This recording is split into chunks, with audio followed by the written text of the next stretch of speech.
Welcome back to the further adventures of the monad. Are you ready for the next set of adventures? I intend to make these presentations shorter because A, is going to take less effort on my part, and B, you are less likely to lose the will to live if I keep a presentation to about 10 minutes. After 77 presentations, I wish now to continue my discussion on topics relating to esoteric matters. The reason for the first 69 presentations, with the 8 recaps, was to lay a foundation, a matrix of ideas that I could then go further and explore. I have found that whenever I discuss esoteric subjects, in order to explain one theme, I need to go back and explain another. This allows the current theme to have a foundation. This can make any discussion very convoluted.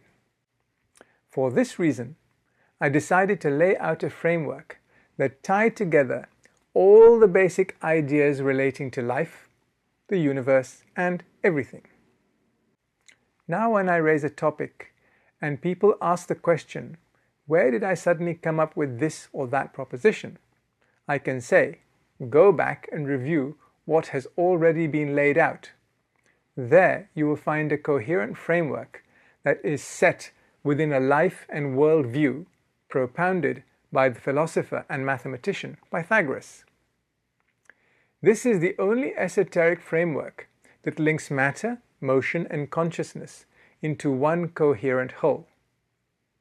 This also does not prioritize one of these fundamental elements over another, but states that all three must always be present in any manifestation within the universe. So, what does having this framework in my back pocket afford me? It allows me to explore my worldview, which is objective, and my life view, which is subjective. To understand anything, you first need to set out a hypothesis that outlines what you think you are perceiving. You then have to test that hypothesis and see if you are correct. When you observe a chair, you can go and touch it to convince yourself that it is actually there. You can then sit on it and confirm that it is indeed a chair. When it comes to your subjective hypotheses, you need a framework like Hylozoics to build up a model of what you think is going on. However, until you can objectively test that model, all you have is your hypothesis. This is something that should be accepted by all students of the truth. You may hold a concept very dearly and tightly to your heart, but what proof do you have of its authenticity? Hylozoic states that you build a coherent model and test it within the limits of your understanding of the laws of nature and the laws of life. Later, you hopefully gain the objective clarity to determine if you were correct or not. How do you gain this clarity? By developing your consciousness. This allows you to objectively perceive ever higher planes of matter. What I have just said would be Greek to most people, but to you it is crystal clear, isn't it? After all, with 69 presentations and 8 recaps in your memory banks, I have said nothing new. If, however, you are confused, please revisit the framework I have already laid out.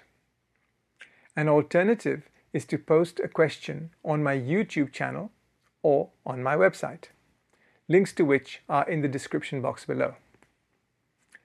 I answer all questions that are posed. So, why is Hylozoics a system of thought that appeals to me? The reason is I am a scientist by training, and I resonate with numbers. Pythagoras is the father of mathematics, so it is no accident that when he set out to describe the world and universe around him, he used a mathematical nomenclature to do so. Why, to a scientist, is this a preferred method? because it avoids ambiguity. Let me give you an example. Esoterics generally loves flowery words and opaque concepts. This was a way to obscure the truth they were revealing, so that it could only make sense to those who had a framework to decode the message. They could understand the ideas being conveyed. Knowledge is power, and knowledge in the hands of those who work for self, rather than working for all, would misuse the knowledge. Take a concept found in Christianity of the Father, Son, and Holy Ghost. What does this represent? For starters, it is a Trinity, and somehow this Trinity is connected. Christianity is riven with disputes over this one concept, going all the way back to the First Council of Nicaea in the Common Era 324. I don't wish to go into the theological debate over this. I just wish to highlight the Gnostic background to this concept. The Christian Creed, proposed at Nicaea and reiterated at the Second Ecumenical Council, was that the Father and the Son were both divine. The Gnostics were not talking about God and Christ. They were talking about the triad structure that is built up by the monad, with a lot of help from the devas, as it evolves through the cosmic physical kingdom. The Holy Ghost represents the first triad, the Son represents the second triad, and the Father represents the third triad. Understanding this concept in terms of three triad levels of consciousness development is much more precise than thinking of three individuals, even if they are all supposed to be one. Obviously, you have to know this is what is being meant in the first place. Now, I come to the real value of numbers. When you are trying to describe where a monad came from and where it is trying to go, rather than getting lost in a reams of words, why not just state where that monad is using a mathematical code? So when you talk about Christ the Son, you are talking about the consciousness on plane 46. Why plane 46 and not plane 45 or plane 47? Because just as the triads are divided into motion energy, consciousness, and matter, each triad level itself is divided into these three divisions. Plane 45 is heavily biased towards energy, plane 46 towards consciousness, and plane 47 towards matter.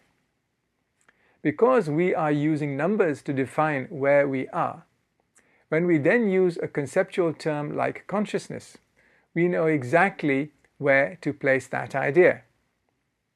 This is the clarity afforded by looking at the world through a Hylozoic lens.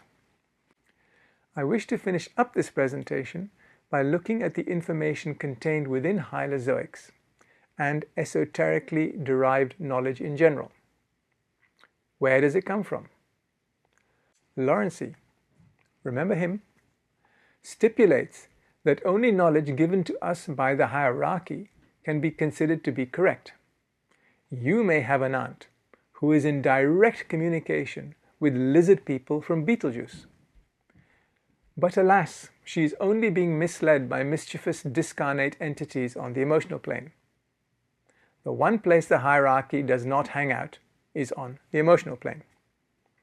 This is a plane of fantasies and illusions. So, where do you go for a correct life or worldview? In 1888, H.P. Blavatsky published her magnum opus, The Secret Doctrine, in 2 volumes. Think of this book as being written in Greek. In the 20th century, the level 45 master behind the information contained in The Secret Doctrine decided to have another go. Through his amanuensis Alice Bailey, he wrote a series of books, the most notable of which is called Cosmic Fire. Consider this book to be the Latin translation of the Greek text in The Secret Doctrine. We are moving in the right direction, but how many people speak Latin? Then along comes our friend Lawrence and presents the first 3 levels out of 7 of teachings that were available to students of a mystery school founded by Pythagoras. Suddenly, you have a book written in English. What a relief! Not only is this book understandable, but it presents its ideas within a number-derived framework. This allows the student to place concepts precisely and not get confused by alternative positions where that idea could be posted. Sheer genius. What makes Hylozoics a preferred framework to adopt is that it is grounded in matter, consciousness, and motion. It is also within a Western framework of logic. This makes it easier for someone who is exposed to the Western scientific method to get their head around the principles being proposed. Blavatsky had a problem. She was trying to introduce ideas to a Western audience, and the only nomenclature she had was based not in Greek, as it ended up sounding like, but in Sanskrit. No wonder the reader is bamboozled. Hylozoics gets around this by firstly using numbers where possible, and then using descriptive terms in English. So the Bodhisattva becomes the world teacher, better known to you and me as Christ Maitreya. Well, I've made a start. I'm pondering if I wish to carry on with the triadic structure, briefly outlined, or go right back to the beginning of the universe and outline some of my thoughts on this topic. Find out next week. Thank you.